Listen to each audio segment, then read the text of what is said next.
Hello friends, आज मैं आपका स्वागत करता हूं हमारे चैनल मिस्टीरियस फंडा में। और इस वीडियो में मैं आपको आज से हजारों साल पहले के प्राचीन मिस्र में ले जाने वाला हूं। सो फ्रेंड्स, इस वीडियो को थोड़ा सा भी स्किप ना करते हुए चलिए इस वीडियो में आगे बढ़ते हैं।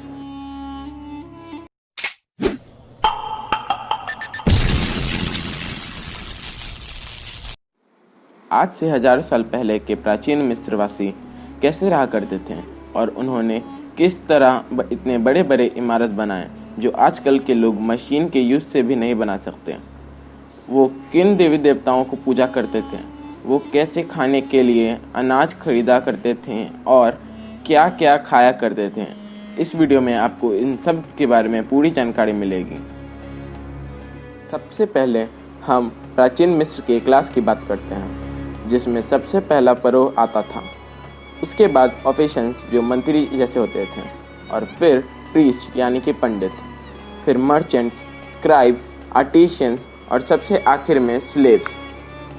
उनमें सबसे ज़्यादा इज्जत परोह की होता है। इजिप्ट में परोह को भगवान जैसा माना जाता था और परोह के परिवार और दोस्त को भी रॉयल फैसिलिटीज़ दी जाती थी। और उन सब में सबसे ज़्यादा स्लेव्स को बुरा माना जाता था। वो बहुत ख़राब स्थिति में रहते थे और बहुत गरीब रहते थे। अब बात की जाए लोगों के काम की, तो उनमें से ज़्यादा लोग खेती किया करते थे। अब हम बात करते हैं वहाँ के नदी यानी कि नाइल नदी की। नाइल नदी सबसे लंबी नदी है और उस समय में ज़्यादा मेजर जगह नाइल नदी के पास ही बसे रहते थे। और नाइल नदी उस समय में फार्मर्स के लिए एक वरदान के समान था।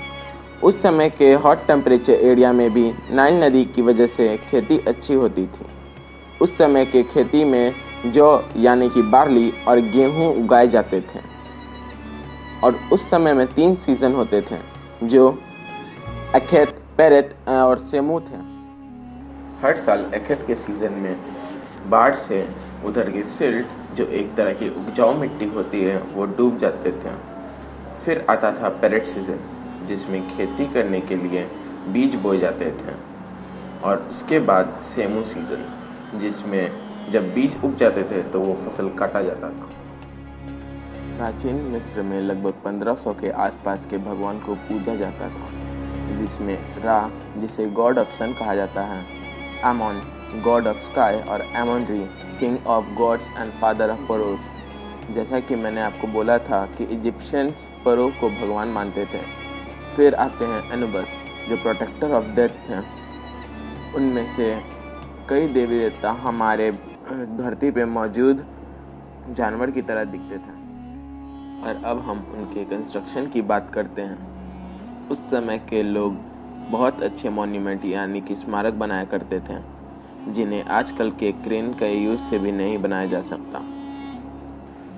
और उनके बनाए हुए स्मारक बाकी से अलग होते थे, जैसे pyramid, Abu temple, the great sphinx और कई। प्राचीन मिस्रवासी अनाज खरीदने के लिए बार्टर सिस्टम का यूज़ करते थे, जिनमें अधिक लोग बार्ली, ब्रेड और वीट को एक्सचेंज करते थे। मेरे रिसर्च के हिसाब से वहाँ के लोग मांस में डियर और फिश का शिकार करते थे और रात को वो वेजिटेबल्स में बीन्स, ऑनियंस और पीस खाया करते थे। प्राचीन मिस्रवासी बिल्ली को बाकी जानवर से ज़्यादा प्यार किया करते थे। अब हम उनके डेथ की बात करें तो उन लोगों का मानना था कि अगर वहाँ के परोह मर गए तो वो बाद में फिर से जन्म लेंगे। इसलिए लोग उनके मृत शरीर को लेप लगाकर मम्मीफाई किया करते थे, जिससे उनका शरीर ना सड़े। और उसके साथ वो सोना, चांदी और कपड़े रख दिया करते थे। उनका मानना था कि अगर वो जागेंगे तो उस दिन वो उस सोने चांदी को पहनेंगे। सो फ्रेंड्स, आपको ये वीडियो कैसा लगा? अगर आप ऐसे ही और भी मिस्ट्री को देखना चाहते हैं तो इस चैनल को सब्सक्राइब कर दें, बेल आइकन को ऑन करें और इस वीडियो को लाइक, कमेंट और शेयर करना ना भूलें।